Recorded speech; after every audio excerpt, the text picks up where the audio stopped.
തുരുത്തികൾ, wine skin. കഴിഞ്ഞ ദിവസം സ്വർഗത്തിൻ്റെ തുരുത്തി ചരിക്കുന്നതിനെക്കുറിച്ചാണ് പറഞ്ഞത്.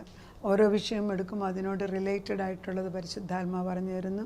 നമ്മൾ തുരുത്തികൾ ഉണ്ട് എന്നും സ്വർഗത്തിൽ തുരുത്തി ഉണ്ടെന്നും പഠിച്ച സ്ഥിതിക്ക് ഭൂമിയിൽ വേദപുസ്തകത്തിൽ തുരുത്തികളെക്കുറിച്ച് എന്താണ് എഴുതിയിരിക്കുന്നതും കൂടെ നമുക്ക് പഠിക്കാം. എന്താണ് തുരുത്തി എന്ന് പറയുന്നത്? തുരുത്തി തുരുത്തി മെയിനായിട്ട് വൈൻ അല്ലെങ്കിൽ വീഞ്ഞ് ഒഴിച്ചു വെക്കുന്നതായിട്ടാണ് വേദപുസ്തകത്തിൽ തുരുത്തി കൂടുതൽ ഉപയോഗിച്ചിരിക്കുന്നത് കാണുന്നത്. അപ്പോൾ ഈ പുതിയ തുരുത്തി എന്ന് പറയുമ്പോൾ മർക്കോസിൻ്റെ സുവിശേഷം 2:22 അത് വായിക്കുന്നതിന് മുമ്പേ നമ്മൾ കർത്താവ് പറയുന്നത്, അവൻ നമ്മുടെ ചെവിയെ പ്രബോധനത്തിന് തുറക്കുന്നു. തുരുത്തി നമ്മളെ പ്രബോധിപ്പിക്കുന്ന ചില കാര്യങ്ങൾക്ക് വേണ്ടി. അത് യോബിൻ്റെ 36:10 നമ്മുടെ ചെവി അവൻ തുറക്കുകയാണ്. അതായത് നമ്മളൊരു കാര്യം പറയാനായിട്ട്, ഇപ്പോൾ എൻ്റെ ഫ്രണ്ട്സ് പലരുണ്ട്, ഞാൻ ചിലരോട് ചെടിയെക്കുറിച്ച് സംസാരിക്കും. അപ്പം ചെടിയെക്കുറിച്ച് പറയുമ്പം അവർക്ക് വലിയ ഇൻട്രസ്റ്റ് ഇല്ലെങ്കിൽ പിന്നെ ഞാൻ ചെടിയെക്കുറിച്ച് പറയത്തില്ല, കാരണം അവർക്ക് അതിനകത്ത് ഇൻട്രസ്റ്റ് ഇല്ല. അത് ചെടിയെക്കുറിച്ച് ഇൻട്രസ്റ്റ് ഉള്ള എനിക്കൊരു ഫ്രണ്ടുണ്ട് കോഴിക്കോടിൽ. പുള്ളിക്കാരുടെ പേര് മേരി എന്നാണ്. ഞാനും അവരും കൂടെ കൂടിയാൽ ഞങ്ങൾക്ക് വേറൊന്നും വേണ്ട, ഞങ്ങൾക്ക് സന്തോഷമാണ്. ചെടി ഉണ്ടോ ഇല്ലയോ എന്നുള്ളത്, പിന്നെ ചെടി ലോകമാണ് ഞങ്ങളുടെ സംസാരം. ഞങ്ങളുടെ കണ്ണുകൾ പ്രകാശിക്കും, ഞങ്ങൾക്ക് സങ്കടമില്ല. ഞങ്ങൾ ചെടിയുടെ കാര്യം പറയും, ചെടി എന്തെങ്കിലും കിളുത്തെന്ന് പറയും, ചെടി എങ്ങനെ പോയെന്ന് പറയും, ചെടിയുടെ ചെറിയതും വലുതുമായ കാര്യം പറഞ്ഞ് ഞങ്ങൾ ലോകത്തിൽ സന്തോഷിക്കും. കാരണം ഞങ്ങൾക്ക് രണ്ടുപേർക്കും ഒരേ ഇൻട്രസ്റ്റ് ഉണ്ട്. അതുപോലെ തന്നെയാണ് ദൈവം നമ്മളോട് സംസാരിക്കണമെങ്കിൽ ദൈവം സംസാരിക്കുന്നതിനോട് ഇൻട്രസ്റ്റ് കാണിക്കണം. അല്ല, ദൈവം ഒരിക്കലും ഇങ്ങോട്ട് പറയൂല. ഒരല്പം ഒന്ന് ഇൻട്രസ്റ്റ് കാണിച്ചു പിന്നെ ബാക്കി മുഴുവൻ കർത്താവ് കൂടെ ഇരുന്ന് അങ്ങ് സംസാരിക്കും. അല്ല, നമ്മുടെ പരാതി പറയാൻ ചെന്ന് പറഞ്ഞു കൊടുക്കുക, കർത്താവ് രാത്രി മുഴുവൻ അങ്ങ് കേൾക്കുമെന്ന്, വല്ലവരും വേണ്ടെന്ന്. അയ്യോ ഞാൻ ഏകനാണ്, ഞാൻ തന്നെയാണ്, എനിക്ക് ആരുമില്ലെന്നൊക്കെ നമ്മൾ പറയുമ്പോഴുണ്ടല്ലോ, അതൊക്കെ വെറും കള്ളത്തരമല്ലേ. ഒരിക്കലും ഞാൻ നിന്നെ ഇട്ടേച്ചു പോകത്തില്ല, ഞാൻ നിൻ്റെ കൂടെ ഉണ്ട്, ഞാൻ അനന്യനാണെന്ന് പറഞ്ഞ ദൈവം പറയുന്നു. ഞാൻ ഒരിക്കലും കള്ളം പറയത്തില്ല. ഞാൻ നുണ പറയാൻ ഞാൻ മനുഷ്യനാണോ എന്ന് ദൈവം ചോദിക്കുന്നു. വ്യാജ്യം പറയാൻ ഞാൻ മനുഷ്യപുത്രനാണോ? അഭിചാരന് ഇസ്രായേലിന് പറ്റത്തില്ല. ലക്ഷണവിദ്യ യഹൂദയ്ക്ക് പറ്റത്തില്ല. അപ്പോൾ ഇസ്രായേലിന് യഹൂദയൊന്നും ഇതൊന്നും പറ്റത്തില്ല, നമ്മളിതൊന്നും പറ്റത്തില്ല, നമ്മളീ പേടിക്കേണ്ട ആവശ്യമൊന്നുമില്ല. അപ്പോൾ ഈ തുരുത്തിയിൽ വൈൻ സ്കിന്നെ കുറിച്ച് പറയുന്നത്, തുരുത്തി വൈനും ഉണ്ടെങ്കിൽ അതിൻ്റെ അർത്ഥം അനുഗ്രഹം അല്ലെ സമൃദ്ധി എന്നാണ്. നമുക്ക് സമൃദ്ധി വേണ്ടാത്ത ആരുമില്ല. സമൃദ്ധി എല്ലാവർക്കും കിട്ടിയാൽ കൊള്ളാമെന്നുണ്ട്. അപ്പം ദൈവം നമ്മൾ തുരുത്തിയെക്കുറിച്ച് പഠിപ്പിക്കുമ്പോൾ കർത്താവിന് നമുക്ക് കുറച്ച് അനുഗ്രഹങ്ങൾ തരാൻ വേണ്ടി ആഗ്രഹമുണ്ട്. മർക്കോസിൻ്റെ സുവിശേഷം 2:22 എന്താ പറയുന്നത് നോക്കാം. മർക്കോസ് 2:22 ഇങ്ങനെ വായിക്കുന്നു, ആരും പുതിയ വീഞ്ഞ് പഴയ തുരുത്തിയിൽ പകർന്നു വെക്കാറില്ല. വെച്ചാൽ പുതുവീഞ്ഞ് തുരുത്തിയെ പൊളിക്കും, വീഞ്ഞ് ഒഴുകിപ്പോകും, തുരുത്തി നശിച്ചു പോകും. പുതിയ വീഞ്ഞ് പുതിയ തുരുത്തിയിലത്രേ പകർന്നു വെക്കുന്നത്. Wine is a sign of God's blessings. കർത്താവിൻ്റെ അനുഗ്രഹത്തിനാണ് വൈനെക്കുറിച്ച് റെപ്രസെൻ്റ് ചെയ്യുന്നത്. ദൈവം നമ്മളെ അനുഗ്രഹിക്കുന്ന ഒരു ദൈവമാണ്. പഴയ നിയമത്തിൽ ആവർത്തന പുസ്തകം 7:13 ഇങ്ങനെയാണ് വായിക്കുന്നത്. കർത്താവിൻ്റെ അനുഗ്രഹത്തിനകത്ത് വായിക്കുന്നു, അവൻ നിന്നെ സ്നേഹിച്ച് അനുഗ്രഹിച്ച് വർദ്ധിപ്പിക്കും. അവൻ നിനക്ക് തരുമെന്ന് നിൻ്റെ പിതാക്കന്മാരോട് സത്യം ചെയ്ത ദേശത്ത് നിൻ്റെ ഗർഭഫലവും നിൻ്റെ കൃഷിഫലവും ധാന്യവും വീഞ്ഞും എണ്ണയും നിൻ്റെ കന്നുകാലികളുടെ പേറും ആടുകളുടെ പിറപ്പും അനുഗ്രഹിക്കും. വളരെ പ്രധാനമാണ്. അപ്പം വീഞ്ഞ് തരുന്നത് കർത്താവിൻ്റെ അനുഗ്രഹമാണ്, ധാന്യം തരുന്നത് അനുഗ്രഹമാണ്, അത് ശാപമല്ല. അത് മനസ്സിലാക്കണം. നമുക്ക് ദൈവം വീഞ്ഞും എണ്ണയും പിന്നെ തേനും പാലും ഒക്കെ ദൈവം തരുന്ന ഒരു ദൈവമാണ്. അല്ല, ഇന്ന് വരെ നമ്മളെ നടത്തിയില്ലേ? അതേപോലെ ആവർത്തന പുസ്തകം 11:14 പറയുന്നുണ്ട്, 33:28 പറയുന്നുണ്ട്. അപ്പം നമ്മളെ ദൈവം അനുഗ്രഹിക്കാൻ ആഗ്രഹിക്കുക. അപ്പോൾ ലൂക്കോസിൻ്റെ സുവിശേഷം 5:37 പറയുന്നു, അതേപോലെ പുതുവീഞ്ഞ് പഴയ തുരുത്തിയിൽ ഒഴിക്കത്തില്ല. പുതിയ വീഞ്ഞ് പഴയ തുരുത്തിയിൽ ഒഴിക്കാത്തതിൻ്റെ റീസൺ, പുതിയ വീഞ്ഞ് പഴയ തുരുത്തിയിൽ ഒഴിച്ചാൽ തുരുത്തി പൊട്ടിപ്പോകും. നമ്മളിൽ പഴയ കുറേ പഠിച്ചു വെച്ചിരിക്കുന്നത് നമ്മൾ മാറാതെ റിജിഡായിട്ടിരിക്കുന്നതിൽ എല്ലാം ശരിയാകണമെന്നില്ല. ഉറച്ച പാറയിൽ നിന്നാണേലും വളരണ്ടേ നമ്മൾ. എനിക്ക് ഇത്രേ അറിയാം, അത് മതിയെന്ന് പറഞ്ഞ ചിലരുണ്ട്. എനിക്ക് വേറൊന്നും കേൾക്കുകയേ വേണ്ട. ദൈവത്തിൻ്റെ ആത്മാവിന് അനുയോജ്യമായിട്ട് നമ്മൾ മുമ്പോട്ട് പോയില്ല, ദൈവം നമ്മളെ കൊണ്ട് എന്ത് പ്രവർത്തിപ്പിക്കാൻ? വാർദ്ധക്യത്തിൽ നീ ഫലം കായ്ക്കുന്നില്ലേ വചനം പറയുന്നത്? എത്ര പേര് വാർദ്ധക്യത്തിൽ ഫലം കായ്ക്കുന്നവരുണ്ട്? അതുകൊണ്ടല്ലേ പ്രായം ചെന്ന് ആകുമ്പോൾ അവരെ വൃദ്ധാലയത്തിലും അനാഥാലയത്തിലുമൊക്കെ കൊണ്ടുവിടേണ്ടി വരുന്നത്. ചെറുപ്പകാലത്ത് ദൈവത്തിൻ്റെ ഈ തുരുത്തി ചലിപ്പിക്കാനും അത് ചുരുത്തി ചരിച്ച് നമ്മുടെ ഭവനത്തിലേക്ക് അനുഗ്രഹം വരുത്തുവാനും ഉള്ള കൃപ നമ്മൾ വാങ്ങിച്ചെടുക്കണം. 119 സങ്കീർത്തനത്തിൽ 83 110 അത് പറയുന്നത് 83 പുകയത്ത് വെച്ച തുരുത്തി പോലെ ഞാനാകുന്നു. എപ്പോൾ നീ എന്നെ ആശ്വസിപ്പിക്കുമെന്ന് വെച്ച് എൻ്റെ കണ്ണ് നിൻ്റെ വാഗ്ദാനം കാത്ത് ക്ഷീണിക്കുന്നു. ദൈവം നമുക്ക് വാഗ്ദാനങ്ങൾ തന്നിട്ടുണ്ട്.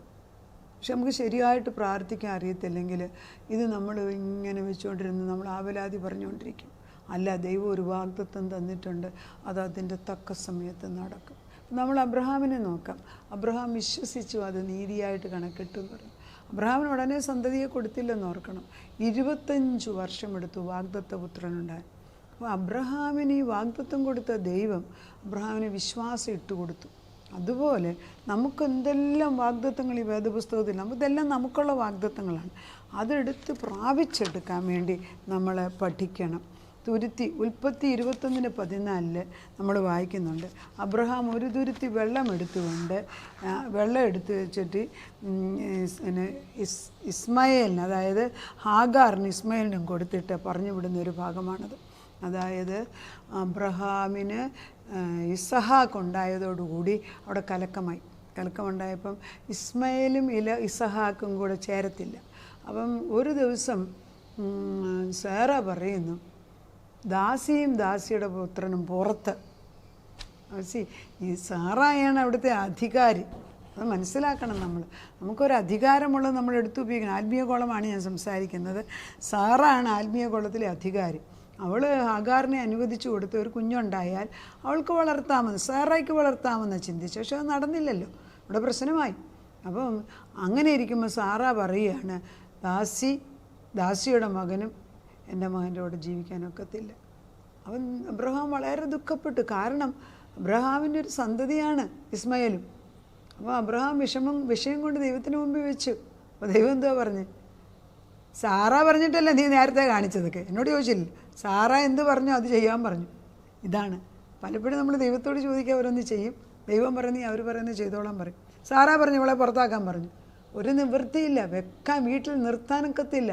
അതിൽ നോക്ക്, ഒരു തുരുത്തി വെള്ളം കൊടുത്തു. ഒരു തുരുത്തി വെള്ളം എന്ന് പറഞ്ഞാൽ ആ കൂടി ഇത്ര വെള്ളമല്ലേ ഉള്ളൂ. ആ വെള്ളം എത്ര നേരം മരുഭൂമി കൊണ്ടുപോകാൻ നോക്കും? അതിന് അബ്രഹാം സമ്പന്നനായിരുന്നു. ഒരു 4 ഒട്ടകത്തിൻ്റെ പുറത്ത് വെള്ളവും സാധനങ്ങൾ പറഞ്ഞു വിടായിരുന്നല്ലോ. ചെയ്തില്ല. ചിന്തിച്ചിട്ടുണ്ടോ? വീട്ടിൽ സമാധാനം ഇല്ലെങ്കിൽ ഒരു പുരുഷനും ഒന്നും ചെയ്യാനൊക്കത്തില്ല. സാറ ആ പാടെ ഇവിടെ പുലി പോലെ നിൽപ്പുണ്ട്. അന്നേരം അത് സാറായെ വിഷമിപ്പിച്ച് കഴിഞ്ഞപ്പോഴത്തേക്ക് സംഗതി അത് നമ്മൾ മനസ്സിലാക്കണം.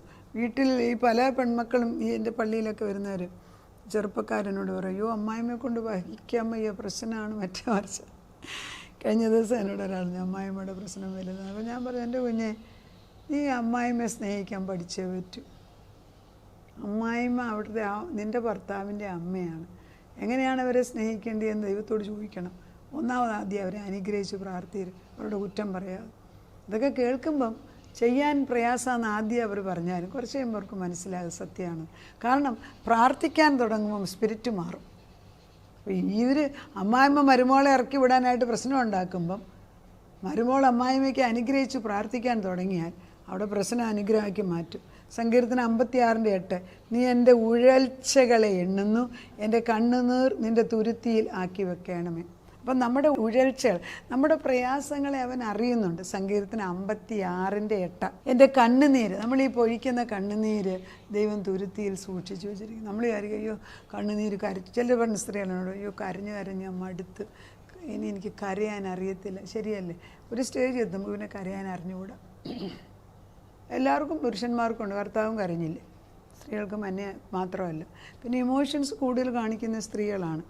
അപ്പം കണ്ണുനീരുകളെല്ലാം കർത്താവ് പറഞ്ഞു, ഞാനത് തുരുത്തിയിലാക്കി വെച്ചിരിക്കുകയാണ്. സ്വർഗത്തിൽ അതിന് വിലയുണ്ട്. സ്വർഗത്തിൽ കൊട്ടാരങ്ങൾ പണിയുന്ന നമ്മുടെ കണ്ണുനീര് കൊണ്ടാണ്. എൻ്റെ ഒരു റിലേഷൻ എപ്പോഴും എല്ലാ പള്ളിയാവുന്ന പള്ളികളിലെല്ലാം പോയി പ്രാർത്ഥിക്കും. അവൾ മരിച്ചുപോയി, എൻ്റെ കസിനാർ. അവളുടെ മക്കളെയൊക്കെ ദൈവം അനുഗ്രഹിക്കുന്ന കാണുമ്പോൾ ഞാൻ പറയാം, അവളുടെ കണ്ണുനീര് സ്വർഗത്തിൽ തുരുത്തിയിൽ സൂക്ഷിച്ച് വെച്ച് ഇപ്പം കൊടുക്കുന്ന കാണുമ്പോൾ ഞാൻ ദൈവത്തെ സ്തുതിക്കും. ആണ് പുകയത്ത് വെച്ച തുരുത്തിയാണോ നിങ്ങൾ? സങ്കീർത്തനം 119:83 നേരത്തെ പറഞ്ഞു.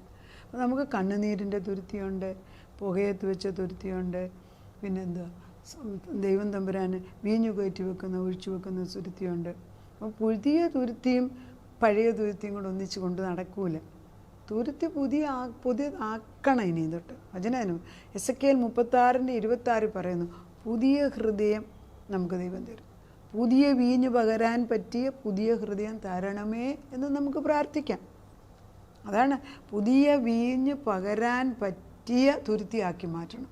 ദൈവം ഇന്നലത്തെ അല്ലല്ലോ ഇന്ന് തരുന്നത്. ഫ്രഷ് മന്ന എന്നാണ് കർത്താവ് പറയുന്നത്. എന്നോട് വചനം TV പ്രോഗ്രാം തുടങ്ങിയപ്പോൾ എന്നോട് പറഞ്ഞതാ ഫ്രഷ് മന്ന കൊടുക്കണമെന്ന്. അന്ന് പവർ വിഷനകത്തായിരുന്നു കൊടുത്തുകൊണ്ടിരുന്നത്.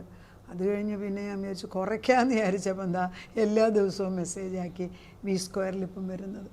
അപ്പം ദൈവം തൻ്റെ തുരുത്തി നിറയ്ക്കാൻ ദൈവം ആ പ്ലാൻ ചെയ്യെങ്കിൽ നമ്മളതിനെതിരായിട്ടൊന്നും പറയേണ്ട ആവശ്യമില്ല. ദൈവത്തിന് നമ്മളെ ആവശ്യമുണ്ടെങ്കിൽ നമ്മളത് ചെയ്യുക. ഒരു പുതിയ ഹൃദയം ഉണ്ടാക്കണം. ന്യായാധിപന്മാർ 4:19 യായേൽ പാൽ തുരുത്തി തുറന്ന് സിസറായ്ക്ക് കൊടുക്കുന്ന നമ്മൾ കാണുന്നുണ്ട്. അപ്പോൾ സിസറായ്ക്ക് കൊടുക്കുന്നത്, സിസറ യുദ്ധത്തിൽ പേടിച്ചോടി തോൽക്കുമെന്നറിഞ്ഞപ്പോൾ ഇസ്രായേലിനെതിരായിട്ട് യുദ്ധം ചെയ്തു വന്നു. യുദ്ധത്തിൽ തോൽക്കുമെന്ന് സിസറ കുതിരയുടെ പുറത്തു നിന്ന് ഇറങ്ങി ഓടുകയാണ്. ഓടി യായേലിൻ്റെ വീട്ടിലാണ് വരുന്നത്. യായേലിൻ്റെ വീട്ടിൽ വന്നപ്പോൾ യായേലിനോട് പറയുന്നു, എനിക്ക് ദാഹിക്കുന്നവന്. അപ്പോൾ അവൾ പാൽ തുരുത്തി കൊടുത്തു. യായേൽ രാജാവിന് പാല് കൊടുത്ത് കുടിപ്പിക്കും. ഇഷ്ടം പോലെ പാല് കുടിച്ചു കഴിഞ്ഞപ്പം രാജാവിന് എനിക്ക് ക്ഷീണമോ, ഞാനിവിടെ നിന്ന് കിടന്നോളാൻ പറഞ്ഞു. രാജാവ് കിടന്നപ്പോൾ അവൾ തുണി കൊണ്ട് രാജാവിനെ സുഖമായിട്ട് ഉറങ്ങാനായിട്ട് മൂടിക്കൊടുത്തു.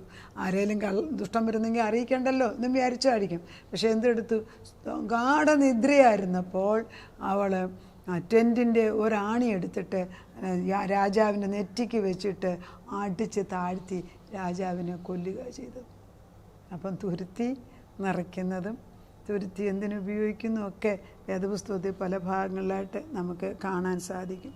അപ്പം നമുക്ക് മനുഷ്യനാകുന്ന നമുക്കെല്ലാം വചനമാകുന്ന പാലുകൊണ്ട് നമ്മൾ പാലിൻ്റെ തുരുത്തി തുറന്ന് കുടിക്കാൻ തുടങ്ങണം. അങ്ങനെ ചെയ്യുമ്പം പലതരത്തിലുള്ള ദാഹം മനുഷ്യനുണ്ട്. സ്വാഭാവികമായ ദാഹം, നമുക്കെല്ലാം ദിനം പ്രതി വചനം കേൾക്കാനുള്ള ദാഹമുണ്ട്. ജഡീകമായ ദാഹമുണ്ട്. വേനൽക്കാലത്ത് വെള്ളത്തിന് വേണ്ടിയുള്ള ദാഹമുണ്ട്. എന്നാൽ യുദ്ധം കഴിഞ്ഞ് വരുന്ന ശിംശോന് ദാഹിച്ചിട്ട് വെള്ളം കുടിക്കാൻ വേണ്ടി കുടിക്കുന്നതായിട്ട് നമുക്ക് കാണുന്നു. ഇസ്മേൽ ദാഹിച്ചിട്ട് വെള്ളത്തിന് വേണ്ടി കരയുന്ന കാണുന്നു. ഹാഗാർ എൻ്റെ മകൻ വെള്ളമില്ലാതെയും താനും വെള്ളമില്ലാതെ നശിച്ചു പോകുമ്പോൾ കരയുന്നതാണ്. ലോകം നമുക്ക് തരുമ്പോൾ അളന്നേ തരത്തുള്ളൂ. ദൈവം തരുന്ന ഉറവയാണെങ്കിൽ ഒരിക്കലും അത് നിന്ന് പോകത്തില്ല. ഈ 2 രാജാക്കന്മാർ 3:16-24 വാക്യത്തിൽ യെഹോശാഫാത്ത് യുദ്ധത്തിന് പോകുമ്പം മരുഭൂമിയാണല്ലോ, വെള്ളം കിട്ടുന്നില്ല. വെള്ളമില്ലാതായപ്പം എന്ത് ചെയ്യണമെന്ന് അവർ പ്രാർത്ഥിച്ചപ്പോൾ ദൈവാത്മാവ് പറഞ്ഞു, എല്ലായിടത്തും കുഴികൾ കുഴിച്ചിടാൻ പറഞ്ഞു. കുഴി കുഴിച്ചോളാൻ പറഞ്ഞു. ശരി, അവർ പറയുന്ന അനുസരിക്കുന്നതാണ് പ്രധാനം. അവർ കുഴി കുഴിച്ചു. പിറ്റേ ദിവസം എല്ലാ കുഴികളിലും വെള്ളം നിറഞ്ഞിരുന്നു. മഴയില്ലായിരുന്നു, ഉറവയില്ലായിരുന്നു, അതിശയരമായതിൽ വെള്ളം. ശത്രുക്കൾ യുദ്ധത്തിന് വന്നപ്പോൾ ഈ വെള്ളം രക്തം പോലെ അവർക്ക് തോന്നി. വെള്ളം റിഫ്ലക്റ്റ് ചെയ്തിട്ട് അത് ശത്രുക്കൾ വിചാരിച്ച് ഇവരെ കൊന്നൊടുക്കിയതാണ്. അവർ കയറി വരുന്നു, ശത്രുക്കളെ മുഴുവൻ അവർ നശിപ്പിച്ച് യുദ്ധത്തിൽ ജയിക്കുന്നു. അപ്പം ഈ ദൈവത്തിൻ്റെ സന്നിധിയിൽ നമുക്ക് പലതരത്തിലുള്ള ഉറവകൾ, നമുക്ക് തുരുത്തികൾ ദൈവം നമുക്ക് തന്നിരിക്കുകയാണ്. അതിൻ്റെ വ്യാപ്തി മനസ്സിലാക്കിയാൽ, ദൈവത്തോട് കൂടെ നിന്ന് ജീവിച്ചാൽ നമ്മൾ അനുഗ്രഹം പ്രാപിച്ചെടുക്കും. എത്ര തരത്തിലുള്ള തുരുത്തികൾ നിൻ്റെ ഭവനത്തിലുണ്ട്, എൻ്റെ ഭവനത്തിലുണ്ട്. തുരുത്തികൾ നിറഞ്ഞിട്ടുണ്ട്. പുകയത്ത് വെച്ചിരിക്കുന്ന തുരുത്തി പോലാണോ ജീവിക്കുന്നത്, അതോ ആകാശത്തിലെ തുരുത്തി ചരിക്കുവാൻ തക്കവണ്ണം നിൻ്റെ ആത്മാവ് ബലപ്പെട്ടിട്ടുണ്ടോ? നമുക്ക് പ്രാർത്ഥിക്കാം. നാഥ, സ്വർഗത്തിലൊരു തുരുത്തിയുണ്ട്. ഭൂമിയിൽ മനുഷ്യൻ തുരുത്തികൾ ഉപയോഗിക്കുന്നു. എന്നാൽ സ്വർഗത്തിലെ തുരുത്തി ചരിയുമ്പോൾ ഇവിടെ സമൃദ്ധമായ ഒഴുക്ക് വരും. നാഥ, നിൻ്റെ മുമ്പിലേക്ക് നേരിട്ട് കടന്നു വരിക. അവിടെ ഇവിടെ നിൽക്കത്തില്ല, ഞങ്ങൾ അവിടെ ഇവിടെ നിൽക്കാൻ നിൻ്റെ അടുക്കിലേക്ക് ഓടി വന്ന് ചോദിക്കുക. ആ തുരുത്തി ചരിയാൻ സമയമായില്ലേ? തലമുറമേൽ നിൻ്റെ അനുഗ്രഹത്തിൻ്റെ നദി ഒഴുകാറായില്ലേ? അപ്പച്ചനൊന്ന് തുടങ്ങിയാൽ ഏത് മർക്കടമുഷ്ടിയുള്ളവരും, ഏത് വാശി പിടിച്ചിരിക്കുന്നു, ദൈവത്തിൻ്റെ ആത്മാവിന് വിപരീതമായി സംസാരിക്കുന്നവരും, കള്ളു കുടിക്കുന്നവരും, ഡ്രിങ്ക്സ് എടുക്കുന്നവരും, കടബാധ്യതയുള്ളവരും, പ്രശ്നത്തിൽ കൂടെ പോകുന്നവരും എല്ലാം തിരിച്ചു വരും. എവിടെ ഭക്ഷണമുണ്ടോ അവിടെ ആളുകൾ വരുമല്ലോ. യെരുശലേമിൽ ഭക്ഷണമില്ലാഞ്ഞപ്പോൾ അവിടുന്ന് ആളുകളെല്ലാം പുറത്തോട്ട് പോയെന്ന് നമ്മൾ കർത്താവേ റൂത്തിൻ്റെ ബുക്കിനകത്ത് വായിക്കുന്നുണ്ട്. നമ്മൾ മനസ്സിലാക്കുന്നു, എവിടെ ഭക്ഷണമില്ലയോ അവിടുന്ന് എല്ലാ ആടുകൾ പോവും, എവിടെ വെള്ളമില്ലയോ അവിടുന്ന് ആളുകൾ പോവും. ഞങ്ങൾ നിന്നോട് പ്രാർത്ഥിക്കുന്നത്, ഞങ്ങളിരിക്കുന്നിടത്തോട്ട്, ഞങ്ങളുടെ മക്കളിരിക്കുന്നിടത്തോട്ട് ഞങ്ങളുടെ ആവശ്യത്തിനനുസരിച്ച് സ്വർഗത്തിൻ്റെ തുരുത്തി ഒന്ന് ചരിക്കണമേ. അവിടുന്ന് ഒഴിച്ചു തന്നാൽ പിന്നെ ഒന്നിനും പ്രശ്നമില്ലല്ലോ. വേറെ ഇടത്തോട്ടും വലത്തോട്ടും ഞങ്ങൾ നോക്കുന്നില്ല. പക്ഷേ നിൻ്റെ തുരുത്തി ഒന്ന് തുറന്നു തരണമേ. നീ തുറന്നാൽ അതിനളവില്ലെന്ന് നീ പറയുന്നുണ്ടല്ലോ. രാജാതിരാജാവാകുന്ന ദൈവമേ, സൃഷ്ടാവാകുന്ന ദൈവമേ, സ്വർഗത്തിൽ വസിക്കുന്നവനെ നിൻ്റെ പുത്രനെ ഭൂമിയിലേക്ക് അയച്ചത് ഈ തുരുത്തി തരാൻ കൂടിയാണല്ലോ. നീ ആകുന്ന ജീവവെള്ളം, ജീവരക്തം ഞങ്ങൾക്ക് തന്നിരിക്കുന്നത് എടുത്ത് ഉപയോഗിക്കാൻ തലമുറകളുടെ മേലെ അത് ഒഴിച്ചിട്ട് ഞങ്ങളിരിക്കുന്ന പ്രവൃത്തി മണ്ഡലങ്ങളിൽ അതിൻ്റെ പ്രയോജനപ്പെടുത്തി ഉപയോഗിക്കാൻ ഞങ്ങളെ ബുദ്ധിയുള്ള കന്യകമാരെ പോലെ ജീവിപ്പാൻ ഞങ്ങളെ പഠിപ്പിച്ചു. നാഥൻ പ്രാർത്ഥനയുടെ ഉത്തരം തന്നതിന് നന്ദി. യേശു ക്രിസ്തുവിൻ്റെ പൊന്നനാമത്തിൽ തന്നെ ആമേൻ.